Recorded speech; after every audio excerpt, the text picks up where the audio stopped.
MP Kimenini and Njogu Barua MP for Gishugu. Just before the break, we were discussing the matter on interest rates, but we'd like to move on now and talk about other matters before the politics comes.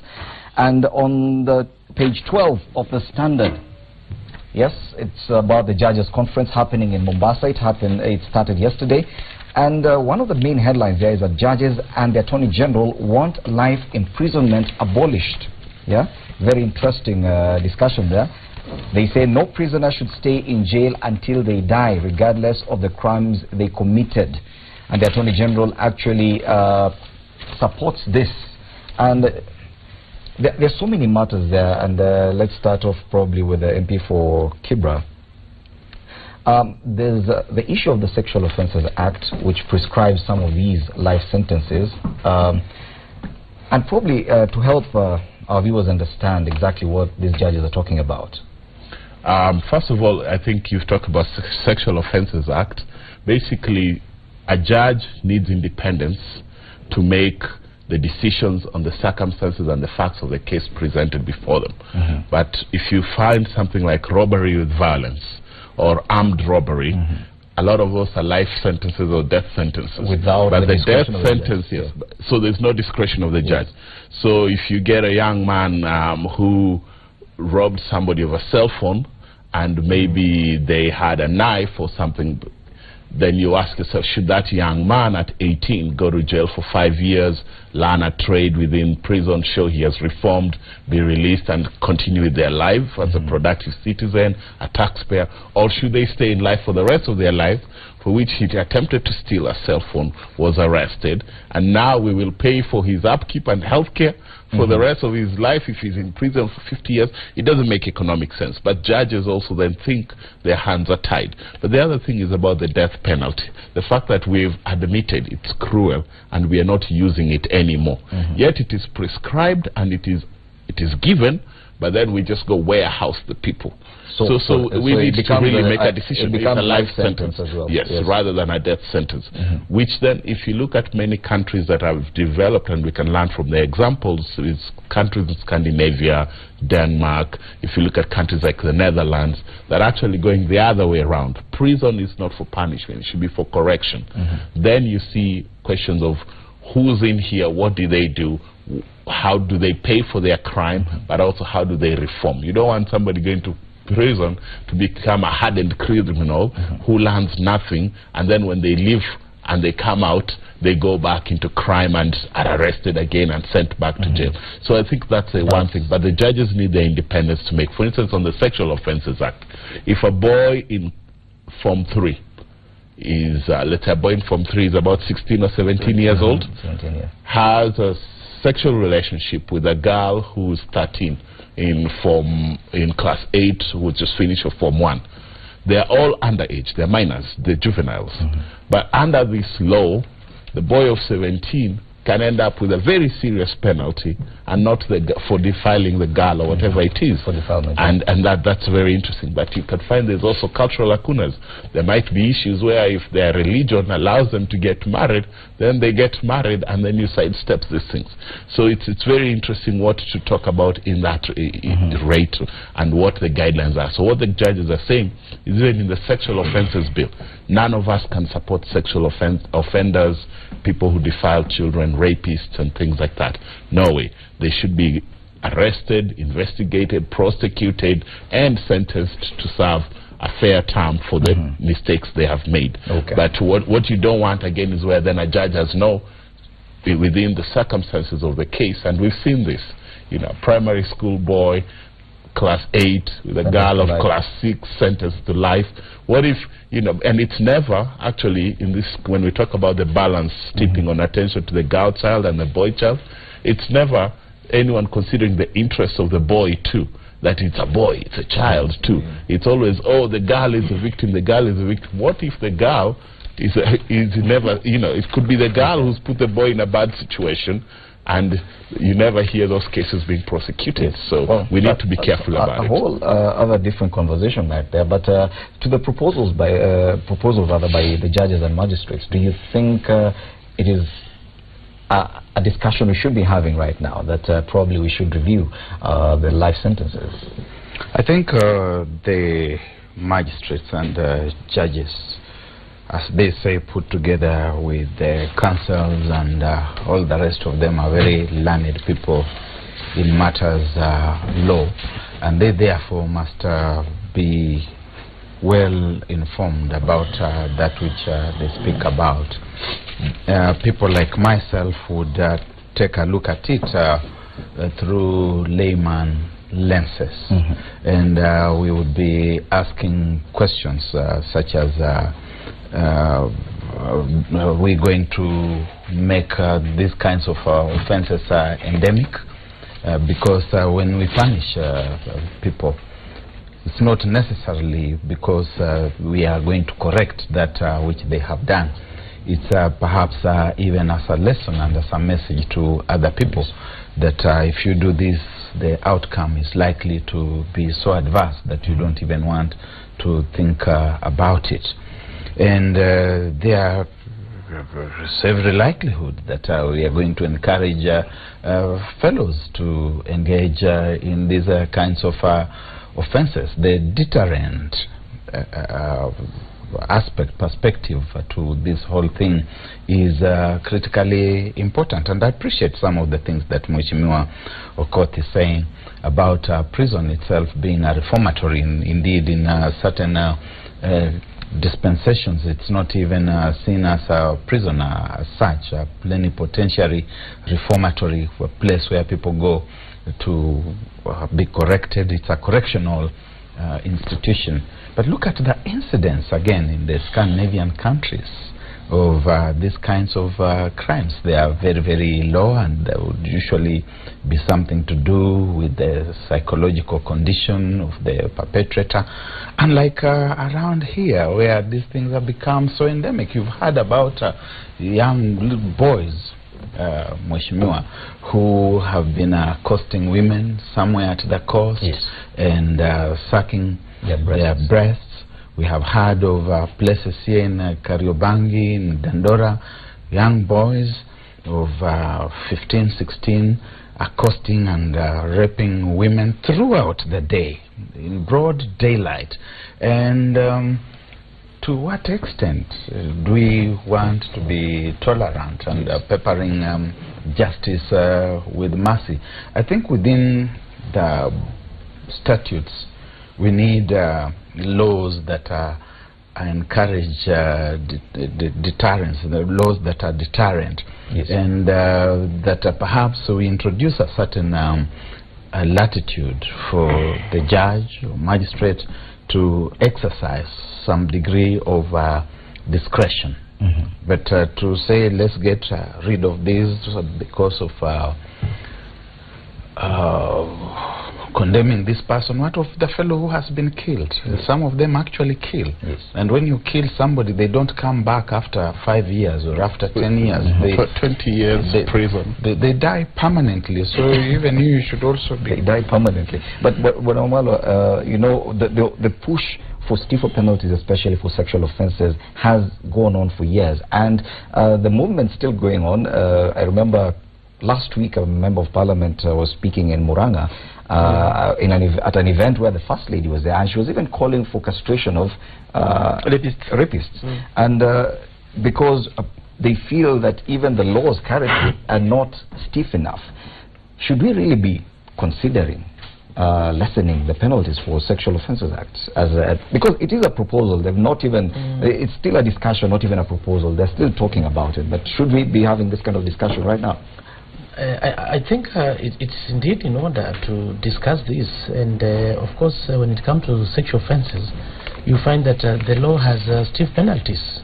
But if at all a study has been done, and yet this stiff, notwithstanding the stiff penalties, the rates at which it's occurring, it's going up, we need to review.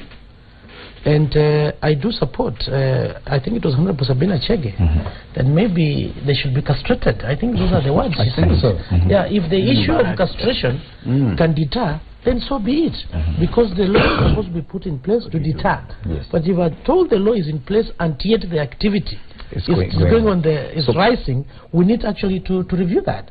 But going back to the judges and proposals, in line with our constitution, I think Article 118, it stipulates clearly that there must be public participation.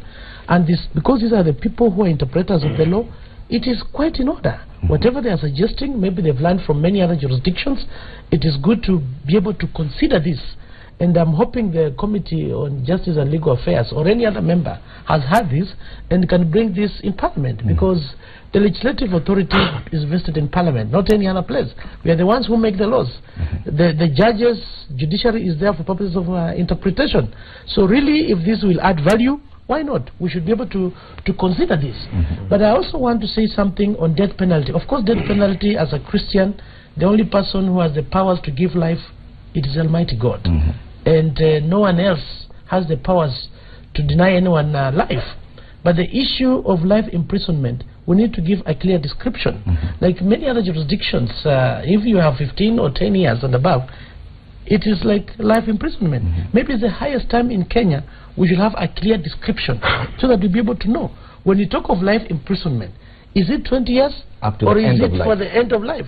So we need to bring that description. And by the way, from experience, I saw somebody who was in court and he asked, when I go to prison, is there a blanket? Is there food? And this person told the judge, please increase my life imprisonment. So that means you are so frustrated, you are better off when you're in that prison. So in terms of being a deterring factor, it is no longer deterring. So we should be able to review this and be able to see. And I think this law was brought by was it Njoki Ndung'u? I think she's the one who was very passionate about this issue. And the rate at which this aspect is going up, it is very, very alarming. So maybe it's the highest time that we should consider amending this law and have penalties like castration. But you ask yourself, castration is for men. What about ladies? Because we have ladies also who are doing this to the men. Of course, they cannot be castrated. Maybe the other one, is it FGM or whatever it is? No. So maybe we must put the aspects if at all they're going to deter. Yes. Barua. I think first and foremost, I would like to state clearly that I am opposed to death sentence. But the one they're talking about is life sentence in prison. Yes. But for life imprisonment, I don't think, depending on what you have done as a person, I have no problem with it. But I agree with Ken Okoth. The judges should have a discretion of determining at what point you give the life imprisonment. Because people are given life imprisonment for very minor crimes, just because the characteristic of the offense is similar. Maybe to another one, which is of robbery, violence, even if you take a captive by force and use some force. I'm just saying this. But you see also, talking to Sabina Chege, our friend in Parliament, what she said, castration, when she meant, I think is another way of Kenyans expressing their frustrations.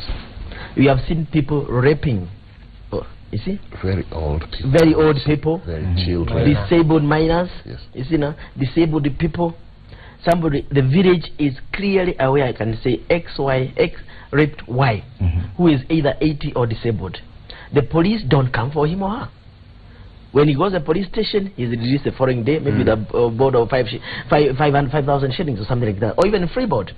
So the community is getting a bit frustrated. The law in place is not being enforced. And that is why it's forcing people like Sabina Chege, Chris Omaro and myself to say that possibly we should go to castration. The problem with the castration is the law, which is a suggested punishment, should be applicable across the board. So if it's castration for men, there's also castration for women, but that is not possible. So we need to get an alternative for castration for women before we got to that. So are we saying that this life sentences, especially for Sexual Offences Act, does not work at all? The other thing is, as a deterrent. The other thing, what I'm saying is that there's a guy who has been in jail for 41 years. Now he's come out from prison at the age of 72. He's from Kieni.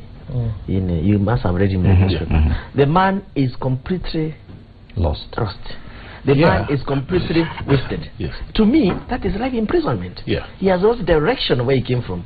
And even if you had put him on death sentence and kept him for another 80 years to die at the age of 80 in prison because you're not going to kill him. I'm also Catholic, I'm opposed to the death penalty. And so there you are. You know, you just have spent more money for 9 more years. Yes. Punishing. There's a protect policy. society. Yeah. When you spend that kind of money, it's not but warehousing him, as has been said. It's Barack, actually protecting society. Barack, let me interrupt just a little bit. You are somebody I respect a lot. You make the argument about deterrence. And let's think about the reality of Kenyans. For instance, the boys misbehaving in all these parts of Nairobi and the things. They should be taken in. But if you're a boy of 17 and you're arrested as a juvenile, there's a standard that's clear. You've misbehaved, you've done something bad. You go in for 20 years or 30, you will live at 47. You're supposed to go to what we call the Bostol. Yes, and in which case, and let me tell you, so it's correction versus deterrence and punishment for the sake of it. You talk about here castration. Castration is basically a medical surgery in which you take away certain organs. Why are you choosing those organs? Why not the eyes? Why not the ears? If we were choosing some body organ to deny you, people who commit sexual offenses are not doing it for procreation. The organs you're trying to take away are linked to some procreative function. People who commit these crimes are not doing that. So why not chop off their hands if it is humiliation and pain you're seeking? What you're doing. You know, so all I'm saying there is in terms of deterrence, let us think, but also in terms of correction. Someone who's raping an 80-year-old woman or a child who's in a wheelchair, that person has mental issues that before you even just think of, for the sake of it, let's punish him and forever, there is a punishment to be done. But you also must be thinking about correction and treatment and things like that. But also when you talk about violence and robbery, for instance, you're my friend here. You could drive out of here in your car and some boys here jack you and harm you, and they should be punished, right? Yes, absolutely. Because there's poverty in this country and you've made an effort, and not as an excuse. But number two is the fact that you have people who have stolen billions from this country. What are we doing? Now they're running for governor. Nothing is deterring billionaire thieves. Yet a boy from Kawangware who jacked you your car today will go to prison forever. But the ones who are stealing from NYS and other I also respect you. Sorry. I respect you very much, particularly for the good things that you're doing in Kibra and being a good legislator. But let us say that two wrongs cannot make a right. We cannot say that because somebody has stolen billions, we are going to use that to justify a fellow who does carjacking. I think these are people who are inflicting harm upon society, and each and every one of these cases needs to be handled in its own right. If it is somebody who is involved with the Eurobond, with NYS, we should deal with it. What we need to be asking ourselves is what happened to the children's correctional centers that we used to have in this country some years back.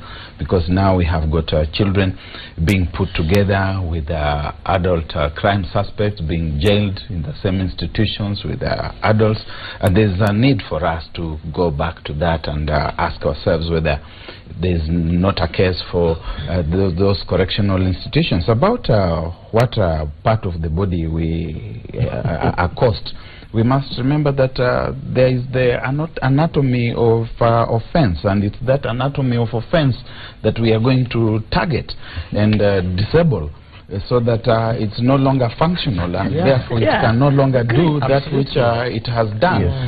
Removal of the eyes. That's what I'm saying. What Barack is telling my friend Ken, Honorable Ken, is that when Ken is asking, why don't you remove the head or the ears? Or the eyes. Or the eyes. Which you used to see. Exactly. Let's hear your mic now. So what I'm saying is that what we are doing by doing what Sabina and Chris and I are saying, we are actually moving the instrument of terror, the instrument of mass destruction. And that's why we are taking that place. If you target that, the other thing is also I would like to say that the law has been used in a way that sometimes we regret look like some like West Africa. When Ken Saro-Wiwa was hanged for basically fighting for Ogoni people. So we cannot give a blanket condemnation for people who have been accused. Yes. If you have got a despotic government or dictator in the throne, this sentence is either death or life can be misused against political opponents. Yes, finally. Lastly, maybe to answer Honorable Court, there's something called relevancy and connection. So in this case, if somebody is raping, there's a specific organ you are using. Yes. It's not the eye you are using. So you are deterring this person by removing that particular organ so that you not be able to do it. In traditional days, we used to hear people when they are going to steal or whatever it is, they chop off their hands because it's the hands that picks. It's not the eye, it's not the mouth. So it's the issue of relevance and connected purposes. Yes. Yeah, so that's why you must go for that particular relevant organ. Yes, gentlemen, I assure you, none of these laws would pass because they are unconstitutional. Yeah, so it's a good debate, but they are unconstitutional. And that's why I like bring you back to the highlights of what you were discussing. That's the life imprisonment. And Appeal Court Judge Patrick Kiage says a convict should not stay in jail until death, and wants life imprisonment reduced to either 15 to 20 years. Now, according to the judges, life imprisonment should either be abolished or be tempered by introduction of parole for convicts so that they do not die in prison. Now, the judges also want sections of the Sexual Offences Act of 2006, which they say obliges them to condemn young offenders to life or long periods in jail without exception, repealed. Yes, the act, the judges say, robs them of the independence to give sentences based on each case's strength and circumstances. Of course, the Attorney General supports what the judges are saying, that life sentences should not serve, that the life sentences do not serve any purpose, and the judges said the Sexual Offences Act requires a total overhaul. Yes, because they're saying it has led to jailing of many boys for having sexual relationships with girls. Now, those are the highlights. But now we need to move on because this debate can really continue on and on. Let's now move on to politics. Yes, some of us might have already been in prison if these laws had been in place for having illicit relationships. Some of us, or most of us. Well, you know, No, I'm not incriminating myself. I'm just telling you the reality in this country. Yes. At what age do boys get sexually active? At what age do girls get sexually active? Are all those acts of sexual activity criminal, and you know, in the sense of, and could you apply that law to them? Well, so we need those reviews, but let's just move on. Yes, indeed, it's a debate that could continue on and on. Now let's take a look at the picture on the front page of the Standard, and we saw this yesterday during the memorial service for founding President Jomo Kenyatta, the Holy Family Basilica, when the president stood up to speak, and of course the leader of opposition, Raila Odinga, was there, and the president invited him to the podium to come and say a word or two, and it was an interesting moment for Kenyans who are watching it live on TV. We've not seen these two leaders in this kind of situation. It is a rare occasion. Yes, we've seen them together, and going back to the fact that it's already election year. Yes, we're already almost a month into the election year, and then we see this kind of encounter. Bwana Barack Muluka, was this purely coincidental, or was this arranged? First, we know, of course, the occasion was during the memorial service, and we see that the two gentlemen are smiling and clad in good suits and neckties. And I have learned that whenever these gentlemen are clad in neckties and designer suits, they are different from when they are wearing jungle fatigue and they are out there on the campaign trail whipping ethnic communities into political formations of an ethnic nature, and of course also whipping up ethnic sentiments. When they are in an environment like this, and we saw it when we had a Korean delegation visiting State House, they were holding hands and they were all smiley and chummy. I don't think they are fully in charge of what they say. They bring out a lot of pleasant things, which I think resonate from the voice box. They come from the larynx. The brain is not engaged, because they engage the brain only when they are whipping the ethnic community into a belligerent mood. And so I don't take this seriously. What I'm going to take seriously is what they are going to be saying when they get back into the ethnic cocoons. Because right now we know that Jubilee is very busy whipping people into ethnic formations, and those who do not toe the line, and Mheshimiwa Barua is looking at me very keenly, are likely to be thrown out at the nominations, and they have a conscripted code into that conspiracy which they are bringing to Parliament in the next few days, that everybody must toe the line. Even the political space and the freedom that goes with it is being minimized. And you already saw what was happening somewhere in Migori yesterday. They are talking, we're already having a rampart, those kinds of explosions. And the violence that we talk about in 2017, it's not even just going to be across tribes, it's going to be even within tribes. Are you saying you do not trust the smiles or the genuineness of this encounter? I don't trust them. The kind of speech that they were engaging in yesterday is what is called duck speak.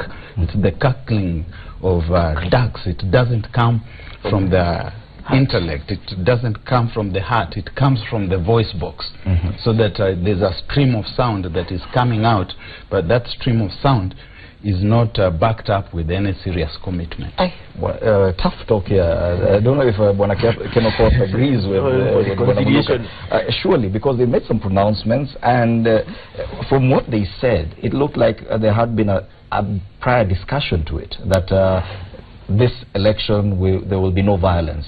The president said that, and Bwana Odinga repeated the same. Back to my question, was this a coincidence, or was it planned? A couple of quick things. First of all, yesterday John Kerry was in town. Yes. And all these people were dressed in suits, not just to go to church, but also to meet John Kerry. Yes. When you're meeting did Kerry... Bwana Odinga meet John Kerry? Yes. Yes. Okay. When you're meeting John Kerry for drinks and discussions on the same day, and he'll be reporting back to Washington to Cousin Obama what our little brothers in Kenya are doing on either side. Look at the headline. It says here on The Nation, U.S. won't take sides in the Kenya polls. Yes. Of course, you want to be in good graces with the mighty power that we know we are dependent on in very many ways, sadly, or not sadly, but the U.S. matters in Kenya.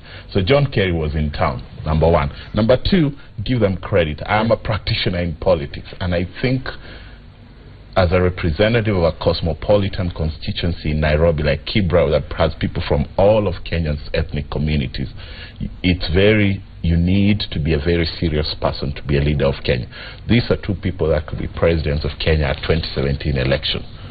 So you have to appeal to all sides. You have to send a message of unity. No one is celebrating what happened in 2007, 2008. It was a dark moment in our history. So let us give them the benefit of the doubt. I wouldn't as outrightly wish it off. If it starts from the ungenuine cackles, practiced diplomacy for a moment and a solemn occasion, and they have learnt their lines for the right act in the play, so be it. But let's start with it, because that sends a message down there to somebody. If you look at the repercussions of this story on social media, in WhatsApp group, where people are always pummeling each other, if you see the memes that have come out of this picture, people are saying, these people are friends and they talk to each other when things are hot. And you, poor Kenyan there who doesn't know your neighbor, are willing to slash them. Yet these people say when things get hot, they talk. So let's give them the benefit of that. That message is important. Let's just dismiss it, however genuine or not genuine you think it. But last but not least, I like what Barack has said. Maybe the cure for this, and I'm sad that there's 5 people in this country we need to think about, and they're all men. We need to think of more women. Kalonzo Musyoka, Mudavadi, Raila Odinga, Uhuru Kenyatta, and William Ruto. Those 5 people. If you want to see them as representative of tribal ambition and tribal dreams and the voices of people in our political motivation and arrangement, then you must then put a law and a code of conduct for them in terms of national unity and their utterances, that they must appear in uniforms, in designer suits and ties. They must only speak in English or Kiswahili, because the moment you look at the video footage of any of those 5 leaders, Kalonzo in his staff speaking with his shoulder, collar open to his people in his mother tongue, William Ruto signaling and waving his finger to Kalenjins and trying to tell them to line up. When you look at Uhuru Kenyatta, when he switches off from Kiswahili or English to speak in Kikuyu to a specific audience, it's very dangerous. So I think these are the people we need to ask ourselves. Should they always wear a tie and a nice suit? And must they always speak in English and Kiswahili? Yes. Yes. Bwana Wamalwa, your assessment of this, do you think it's something genuine, scripted, coincidence? Or do you agree with Bwana Okoth that yes, John Kerry was in town yesterday and it had a lot to do with this? Yeah, obviously when you have an official function, and this is the Kenyan culture, you must be dressed the way they are. But the important thing to me is about the message that was given yesterday. I think it was very good from the leaders. One is the president, one is the official leader in, as far as opposition is concerned, that never again should Kenyans fight each other at the time of election. And when you look at the elections, the way we've been going, it's been chaos, it's been chaotic. People have been killing each other. So to me, 1 year to elections, that was a very, very good message. That hey, here we are the leaders from the opposite side, but we can be able to be together, smile and all this. One thing I want to say is the two are friends. The only big problem we have are the people surrounding them, because we want to maintain status quo. Maybe when one of the allies to, I'm assuming, maybe the deputy or whoever sees Raila close to the president, maybe it brings some fears. The status quo, maybe their positions get challenged. The same way, when it comes to Tinga, some of his close associates, they see him with the president, sees something wrong. Some people will survive when the two are against each other. And this is very true. And that's why I tend to believe when Barack says, I really agree with him. But he says when I see the two people agreeing together, it is dangerous. And I want to read the danger. Dangerous for who? To the Kenyans. And I want to read the danger. Yes. Today, we're expecting this report, the Select Committee on IBC. It has very dangerous clauses. Very, very dangerous clauses that personally I've opposed. The issue of saying primary, when you go for party primary nominations, let's say you are in ODM or you're in Jubilee, and if at all you lose that, you're not supposed to go to another party. Obviously, they have their preferences. And I'm seeing each party whipping. For example, today there's a parliamentary group for CORD. I'm sure maybe in Jubilee they already have one, because I had discussed this even with the Honorable Dwale, and it seems they want to pass this report without an amendment. And let me tell you, the legislative authority belongs to Parliament, and there's no way Parliament can be a rubber stamp. And I'm calling upon my colleagues, when this report comes to Parliament, we must look at the merits and the demerits. Yes. First of all, when you say I want to give Bwana Barua a chance to comment about this, and I'll come back to that, because we need to discuss that as well. Yeah, so Bwana Barua, because we need to discuss all this, and you can see Bwana Wamalwa is itching just to move on. I'm with him on that. Yes. Can you comment on this one before we go to that? I think I'll be very brief on this, and I'll say that these two gentlemen are friends.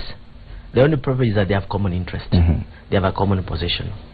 You saw when the Right Honorable Prime Minister lost his son, you saw the level of participation in that burial and funeral arrangement of our president. He was more involved in that arrangement than any other Kenyan, even in terms of offering an Air Force jet to transport the body of Castro, the late Castro, to Kisumu Airport. That is a show that these people are together. Secondly, these people have been brought up together. Raila is older than Uhuru, but the father was the vice president of the late Kenyatta. Yesterday they were going for a memorial of Kenyatta's death. So Raila Odinga was not a baby that time. He was a grown-up man. He's actually going to remember a man who knew very well as his father. So he was not going there just barely for politics. He was going actually to a memory of our father. So the thing is, these people, the people Okoth has mentioned, and a few others, Uhuru Kenyatta, William Ruto, Raila, Kalonzo, and Mudavadi Wetangula, those are the 43rd tribe of Kenya. When it comes to tribalism, they don't know whether they are Kikuyus, whether they are Luos or not. But when it comes to politics, they know exactly where they are. Do you agree that John Kerry had something to do with this? I agree that John Kerry Patry had something to do with this, because I didn't think these guys probably insisted I need to see it. No, he didn't insist on that. But they did not have to go to the memorial, then go and change their dressings. So they were prepared for the both occasions. So to me, it is a good thing in the first place for us to see them together. But finally, I would like to say that Barack was a bit brutal, But the three of us here, we have got some political experiences. Yes. And this is a matter of give and take. And I know Barack tried it, but I'm saying this thing can be cured by one thing. Yes. We have rotational presidents. That's one of the things. We have got 42 tribes and the 43rd one I've just mentioned. If we can have 2 or a maximum of 3 established parties, tribalism, tribal-based political parties may come to an end. How about nomination for those 3 parties? Talk about that now. That's what we're talking about, because today CORD chiefs are meeting over IEBC, and apparently members of CORD, quite a number of the members are not happy. We had this discussion, I think, last week, and you said that probably the CORD side during in the Joint Parliamentary Select Committee had ceded quite a lot of ground, and that's the same complaint they have. That's what I want to proceed on that. The CORD has asked me to do. In terms of nomination of these political parties, first and foremost, we don't even have nomination rules for these political parties. Jubilee Party, you're just going to form it in 2 weeks' time to come. So you cannot talk about nominations before you have the party.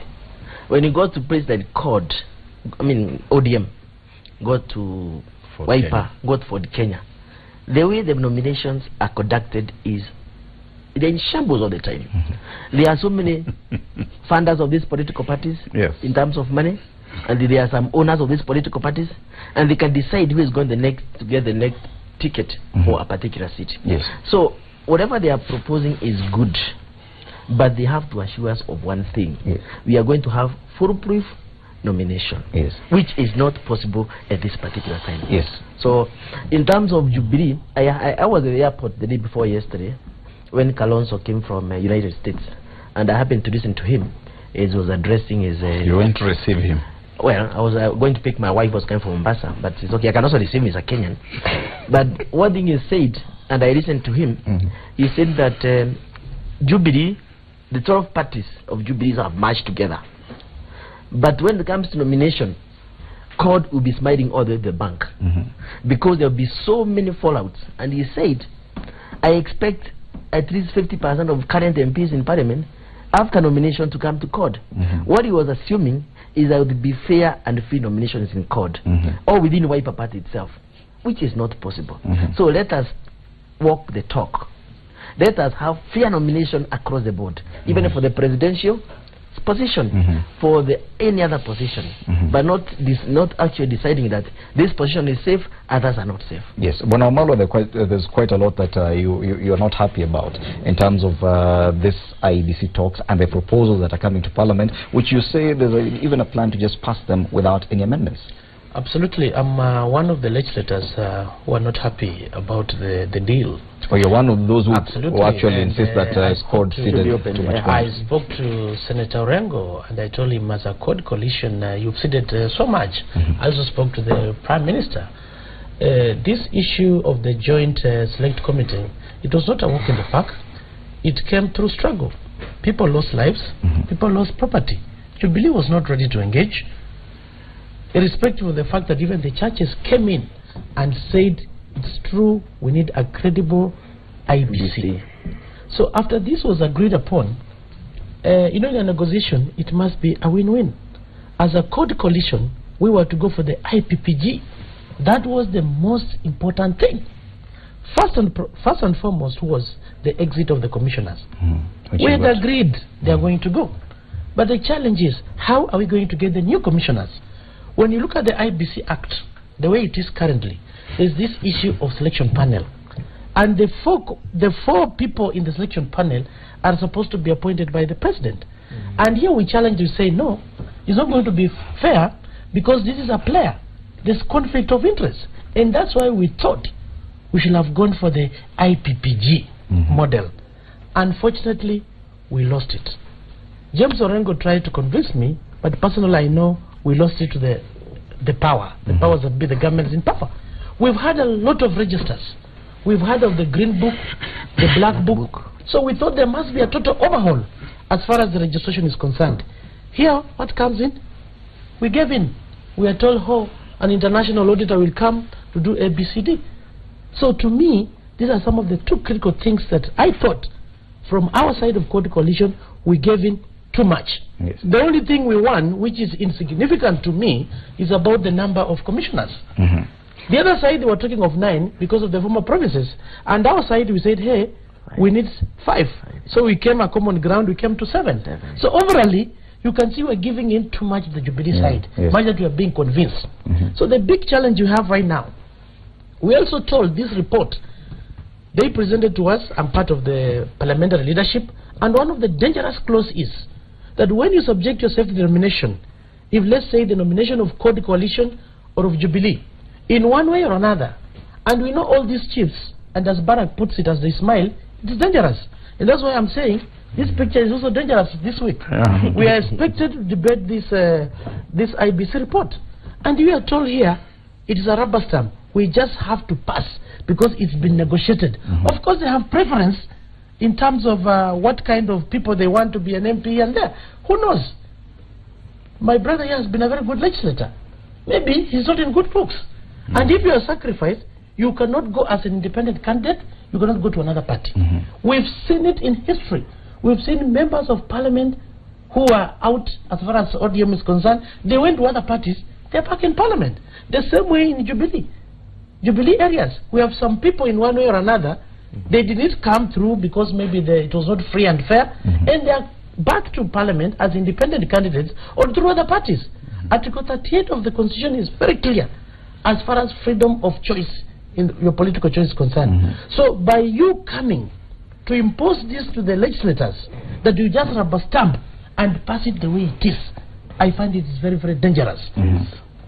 Article 1 of the Constitution talks about the sovereign of the people, which can be exercised by the people themselves or through their democratically elected leaders.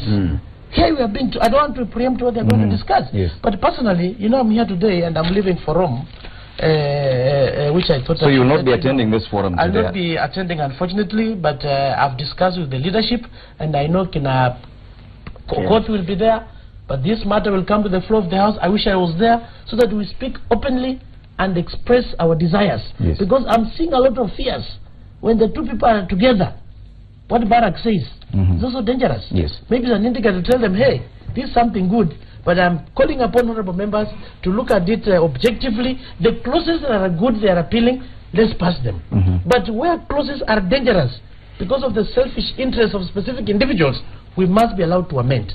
Thank you. Let's hear Bwana Okoth now, because Bwana Orengo, who was the lead on the court side of in the Joint Select Committee, said something, and is quoted here, that he referred to members unhappy with the report as hypocrites, and quote, "The sun will rise and set while you're still locked in the darkness of cynicism and skepticism," which is what probably he would describe Bwana Wamalwa's sentiments. Do you agree? And do you think that this report, the report by the Joint Select Committee, should go through Parliament unchallenged?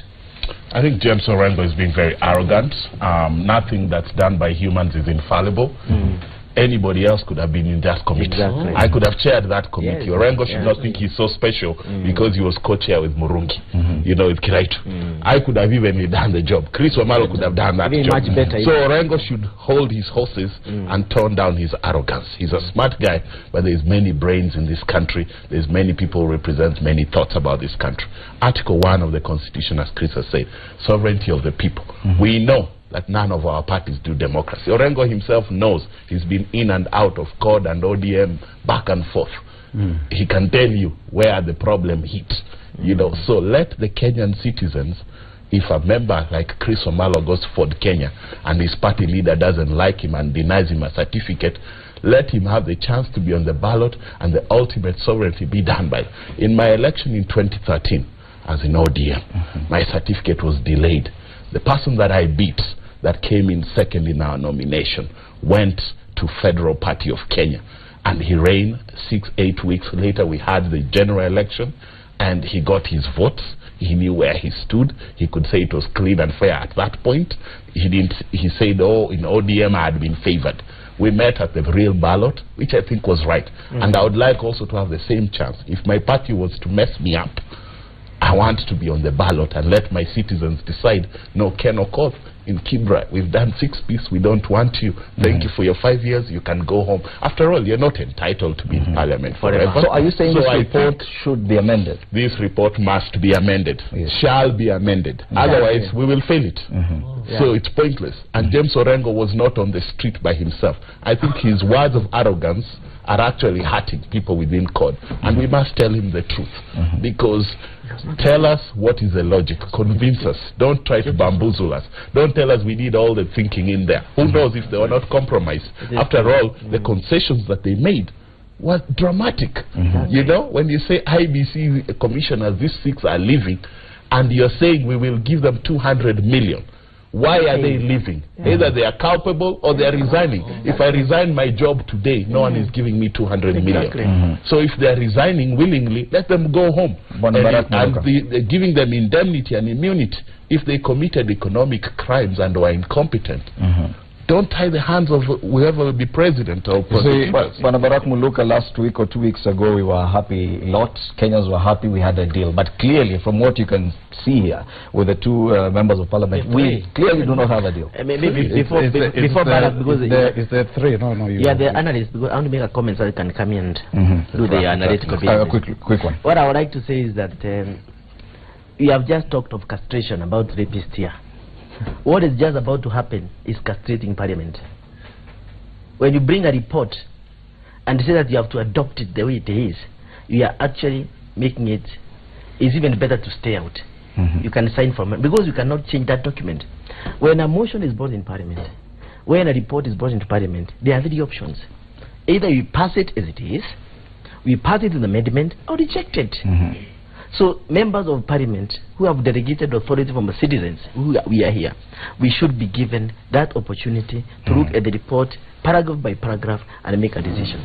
I would like to say that I want to take you back to 2010 when you are bringing to force the new constitution.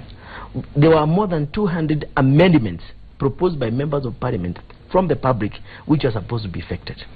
But because it was an urgency of having a new constitution, it was passed as it is. Parliamentarians stayed in the House up to midnight and no single amendment passed. Now you can see where the constitution has taken. It's a good constitution, but we have adopted a constitution with major weaknesses which can make this government difficult to manage. So for this, let us not, this 11th Parliament, I would wish we are not part of that generation that is going to entrench this country in deeper problem just because we want to go by the arrogance of people like James Orengo. James Orengo himself submitted to Raila Odinga. When he tried his hand through SDP, he found himself outside Parliament with the Peter Anyang' Nyong'o. For them to survive, they had to join Raila in LDP and the ODM. So let them speak openly and genuinely, and let them know that removing many members of Parliament, like 80 members of Parliament, in every successive Parliament is what is killing continuity, and we are not be able to move forward because there is no history, and we don't have enough people in any Parliament.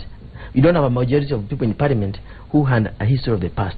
So beginners all the time will not be able to take this country forward. So let everybody get a chance to be in the ballot. Clearly, there are many issues within the report, but the main one that even the members of Parliament are worried about is the nomination. The nomination is thoroughly flawed, as in that document. In fact, it's impractical. It is a clear demonstration of unbridled absurdity. That you are talking about the IEBC presiding over the nominations of how many political parties for a start.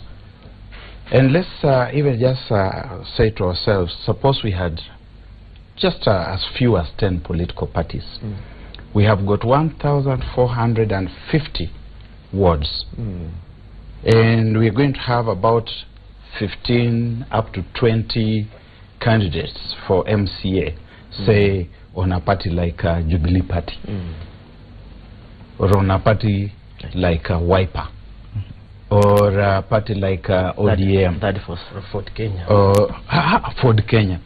How is IEBC going to preside over that on the same day. I would like to understand the logistics that are going to inform that process. And then you have said nothing about the governors, you have said nothing about the National Assembly, about the Senate, about the women's county reps.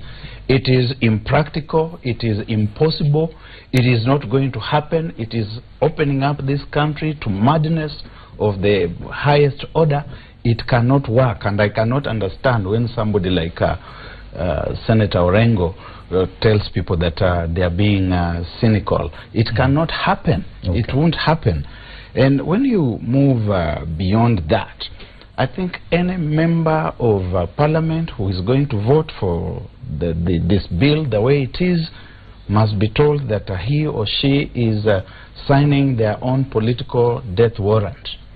Because the things that we know about in this country, the political heavyweights who are basically leaders of ethnic movements have got their favorites. Yes. And they are the people that they are trying to bring in. And when you see these people smiling here, they are conspiring. They are conspiring against the country, and they are conspiring against parliament. On the screen. They are conspiring against the elected leaders. We're talking about the photo on the front page of the Standard where the president and court leader Raila Odinga are standing together, and the members, my panel here seems to be in agreement, apart from Njogu Barua, that this is a risky photo. You see, Njogu Barua, as we wind up, because my director informs me we're running out of time. Njogu Barua, I respect his fledgling political experience, which he carries on his sleeve. But what worries me is his refusal to think, his orthodoxy. And the orthodoxy makes sure that he plays to the tribal script. Because if he doesn't play to the tribal script, he becomes #1 casualty in the forthcoming Jubilee Party nominations. That notwithstanding, Njogu Barua, I have looked in the crystal ball, and I can see that you are already a casualty. Jubilee Party has got the preferred candidate. So when you get to Parliament, please don't vote for this bill. If you vote for it, please understand that you have signed your political... I'll give you a chance. I will give you a chance. I'll come to you next. Is that your final word? They should not vote for this because of time I'm informed. Because this thing should be open up to amendment. If it's not open up to amendment, it's going to return us right where we were before we had this joint committee. Because Parliament, I believe, is intelligent enough to see the poison in this chalice, and is going to cast it out. Yes. Bwana Barua, because they made a direct comment. I think that was a very direct attack on me, and it is not surprising coming from Barack Muruka, because Barack himself has not forgotten the old days when he used to be my boss at the publishing house. So he worked for Barack? Yeah, he worked together. We are good friends. So I think the day he could denied me a trip to their country, I'm long gone. Now I'm a member of parliament. You are a bad boss. So please, so don't think that I'm Njogu Barua, who used to be assistant. Nothing has changed. I'm an honorable member. You are not. Finally, secondly, I really sympathize with my friend Barack Muruka, who I really try to respect sometimes, but it becomes difficult. But you still have to. I have to, because he's my senior in terms of age, nothing else. Because I'm more educated than he is. But the thing is, he tried to vie for a seat. He was not rigged out. He was rejected. He never got even 200 votes in his own constituency. So he's bitter with the ruling class, with the members of parliament. Please calm down. Be realistic. And back to the issues. So the issue is good as a So the issue here is yes, the talks, the report by the Joint Select Committee. The report by the Joint Committee, it must be discussed. Yes. Amended. It shall be amended. Okay. Because you have looked at it in one way or the other. This is not a court affair. It is not a Jubilee affair. This is a affair of this nation. Yes. And so it must and it shall be amended. The other thing is, if we reject that report, in law, it can be used nowhere else in this country. So parliament must be given respect to do its work the way it's meant to be. We shall take responsibility. In the issue of nomination, Barack Muruka, please be assured, and you shall be here this time next year, I'll win the nomination with a big landslide. I'm a confident person, all right? I've done my work. Yeah, but this orthodox the orthodox is okay, because now, the thing is, just a minute, because Barack Muruka just was having tea here, you are talking about the Murebe nation. Yes. Just because he has no space in the Murebe nation, he's coming to talk about my orthodoxy. Gentlemen, we need to end up. I think Barack is a very important person in the Murebe nation. We respect him. He's a very good analyst.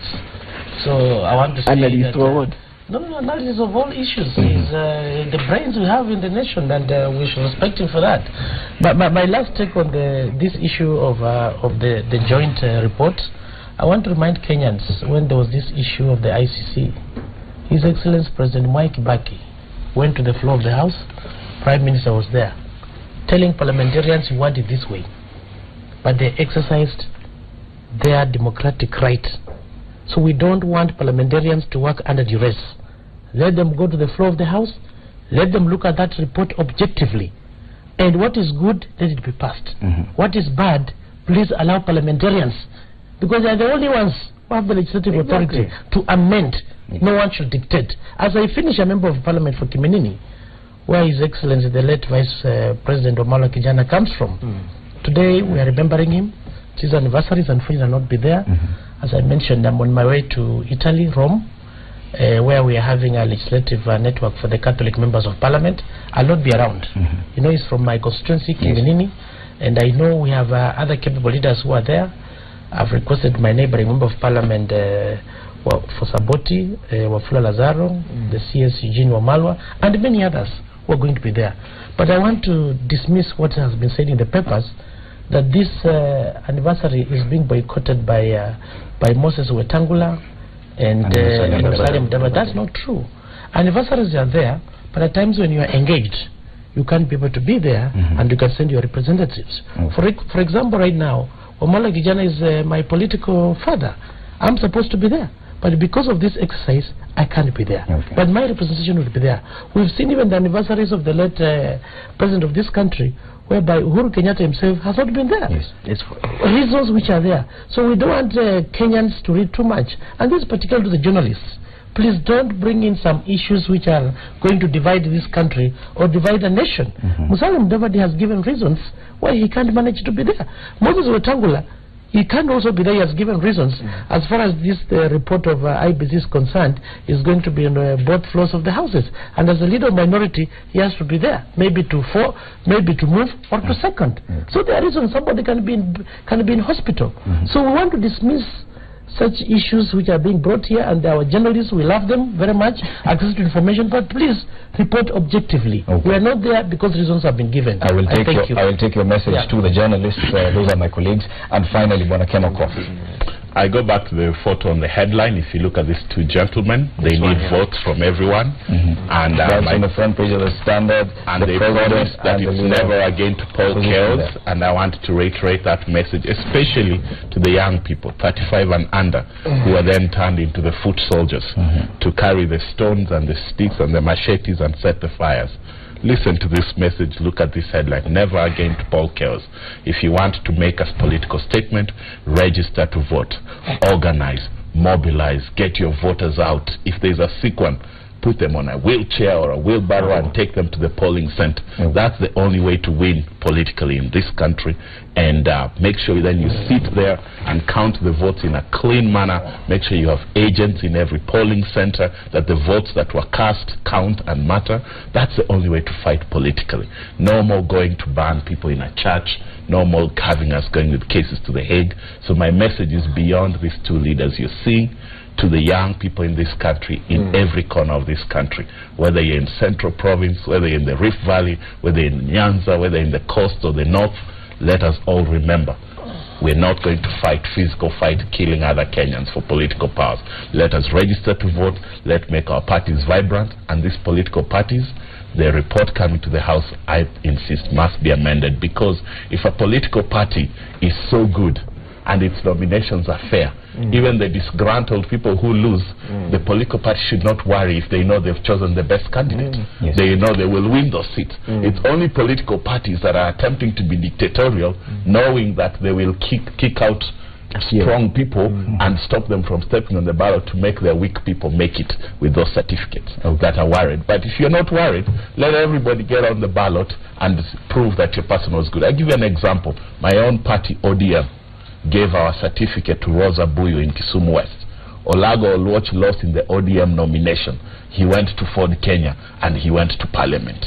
So that just tells you, let us, if it had been fair, Olago Oluoch was the most popular candidate. He would be in Parliament as an ODM MP, adding to our numbers. Okay, all right, so Kenya. Ken Okoth, thank you so much, Member of Parliament for Kibra. Bwana Njogu Barua, Member of Parliament for Gishugu, Chris Omolo, MP for Kiminini, and of course, a resident political analyst, Barak Muluka. Thank you so much, gentlemen, for helping us look at the news this morning. This is Steel Power Breakfast right here on Citizen TV. Do not go anywhere. The show is still on. Still more interviews. Willis Praburu and Joey Mudhengi will be talking to that gentleman who got a job by actually raising a sign in the middle of Thika Road and asking for it. Very interesting interview, so do not go anywhere. Thank you so much. Take a short break.